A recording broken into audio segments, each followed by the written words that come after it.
मेरे प्यारे साथियों नमस्कार। दोस्तों, आज मैं आपसे एक बात शेयर करना चाहती हूँ। उसके बाद मैं अपनी कहानी शुरू करूँगी। दोस्तों, माँ से बड़ा दुनिया में कोई नहीं है, क्योंकि वो अपना सब कुछ लुटाकर भी स्वयं के लिए कुछ भी नहीं चाहती। न धन, न दौलत, न तारीफ और ना ही अपनी उपासना, जबकि माँ को धरा पर लाने वाला ईश्वर ही है।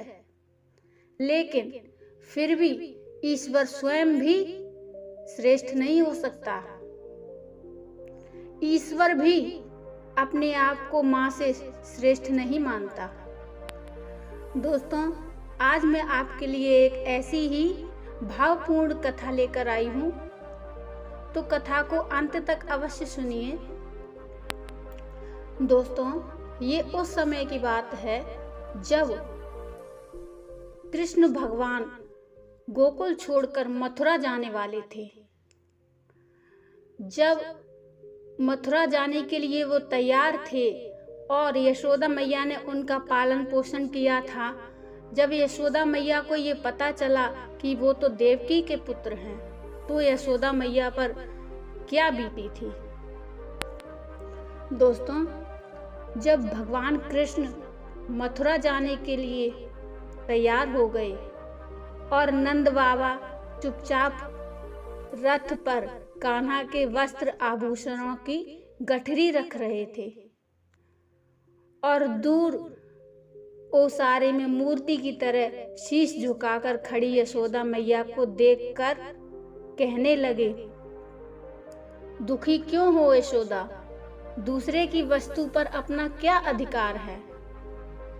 जबकि नंद बाबा भी अपने दिल ही दिल में बहुत दुखी थे। तो यशोदा मैया ने शीश उठाकर नंद बाबा की ओर देखा। उनकी आंखों में आंसू भरे थे और नंद बाबा की आंखों में भी आंसू भरे थे। तो नंद बाबा यशोदा मैया के निकट आए तो यशोदा मैया ने अपने दुखी मन से ये कहा,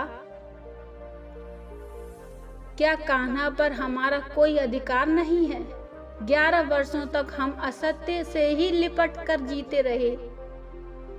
तो नंद बाबा ने कहा, अधिकार क्यों नहीं है?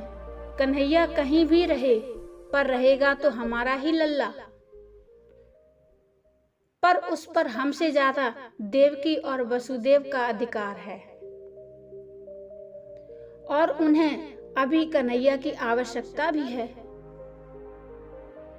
तो यशोदा मैया ने ये सुनकर फिर से कहा, तो क्या मेरे ममता का कोई मोल नहीं है? मेरे ममत्व का कोई मोल नहीं? तो नंद बाबा ने थके हुए स्वर से कहा, ममता का तो सचमुच ही कोई मोल नहीं होता यशोदा। पर देखो तो कान्हा ने इन 11 वर्षों में हमें क्या नहीं दिया है। उम्र के उस पड़ाव पर, जिस पड़ाव पर हमने संतान की आशा छोड़ दी थी, तब वो हमारे आंगन में आया। तुम्हें नहीं लगता कि इन 11 वर्षों में हमने जैसा सुखी जीवन जिया है वैसा कभी नहीं जी सकते थे? दूसरे की वस्तु से और कितनी आशा करोगी यशोदा? एक ना एक दिन तो वो अपनी वस्तु मांगेगा ही। कान्हा को जाने दो। यशोदा मैया से अब खड़ा नहीं हुआ जा रहा था। वे वहीं धरती पर बैठ गईं और कहने लगीं, आप मुझसे क्या त्यागने के लिए कह रहे हैं? ये आप नहीं समझ रहे। नंद बाबा की आंखों में भी आंसू भरे थे, उनके भी आंसू रुक नहीं रहे थे। उन्होंने हारे हुए स्वर में कहा, तुम देवकी को क्या दे रही हो? ये मुझसे अधिक कौन समझ सकता है? कान्हा जितना तुम्हारा पुत्र है उतना मेरा भी पुत्र है। आने वाले असंख्य युगों में किसी के पास तुम्हारे जैसा दूसरा उदाहरण नहीं होगा। ये जगत सदैव तुम्हारे त्याग के आगे नतमस्तक रहेगा। यशोदा मैया रोते हुए आंचल से अपना मुंह ढककर अंदर जाने लगी तो नंद बाबा ने कहा, अब कन्हैया को भेज दो यशोदा, देर हो रही है।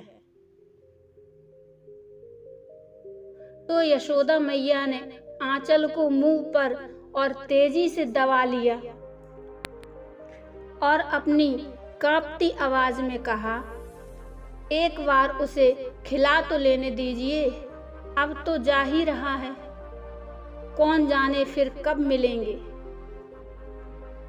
तो नंद बाबा ये सुनकर चुप हो गए। यशोदा मैया माखन की पूरी मटकी लेकर ही बैठी थी और भावपूर्ण होकर कन्हैया की ओर एकटक देखते हुए मटकी से माखन निकाल कर खिला रही थी। कन्हैया ने कहा, मैया एक बात पूछूं? तो यशोदा मैया ने बड़े ही प्यार से और दुखी मन से कहा, पूछो लल्ला।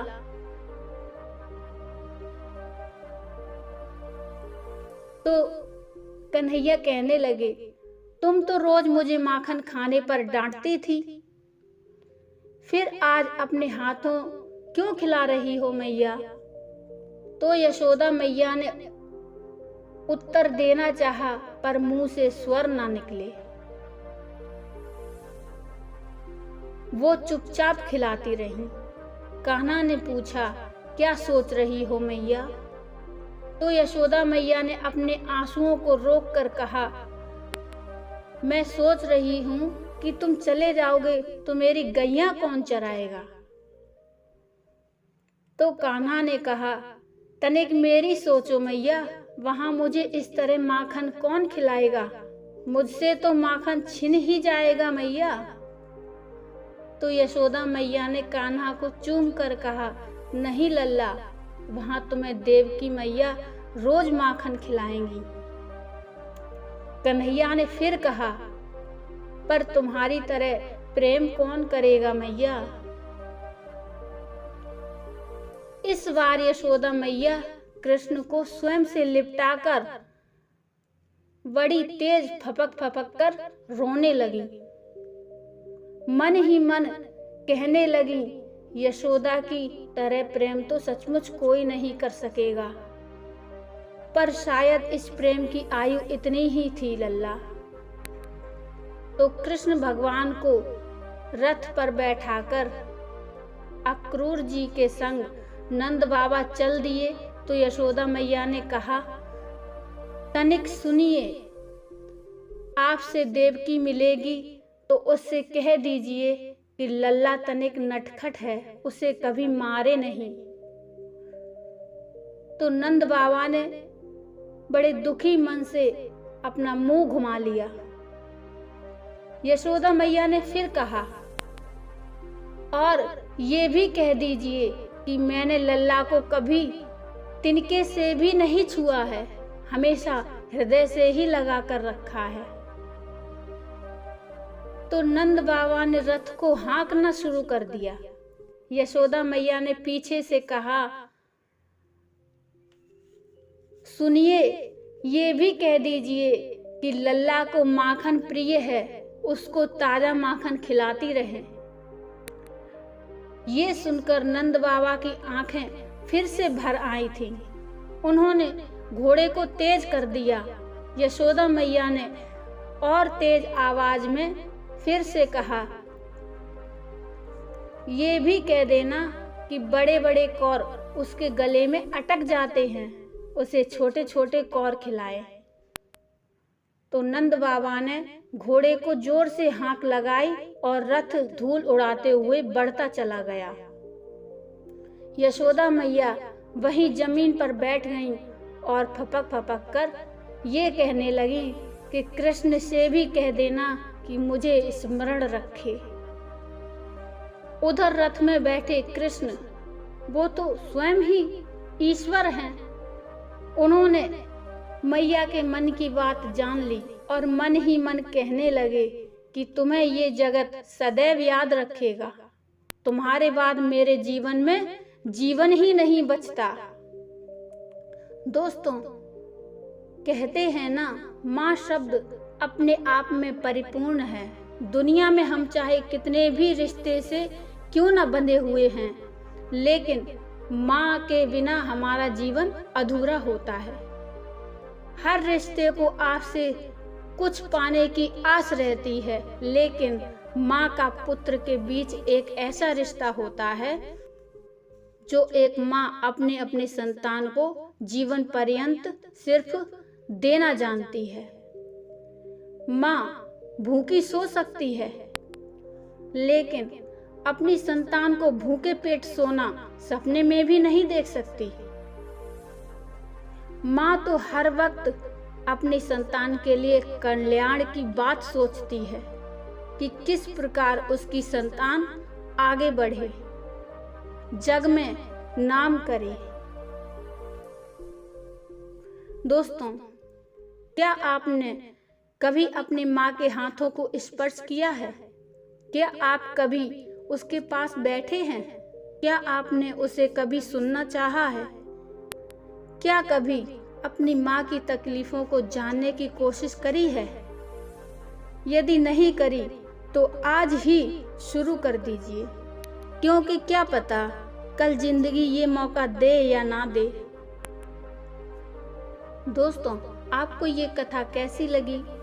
कृपया मुझे कमेंट में ज़रूर बताइए। कथा अच्छी लगी हो तो लाइक कर दीजिए और चैनल को सब्सक्राइब भी कर लीजिए और बेल आइकन को प्रेस करना ना भूलिए, जिससे आपको हमारी ऐसी ही अच्छी कहानियाँ सुनने का मौका मिलता रहे।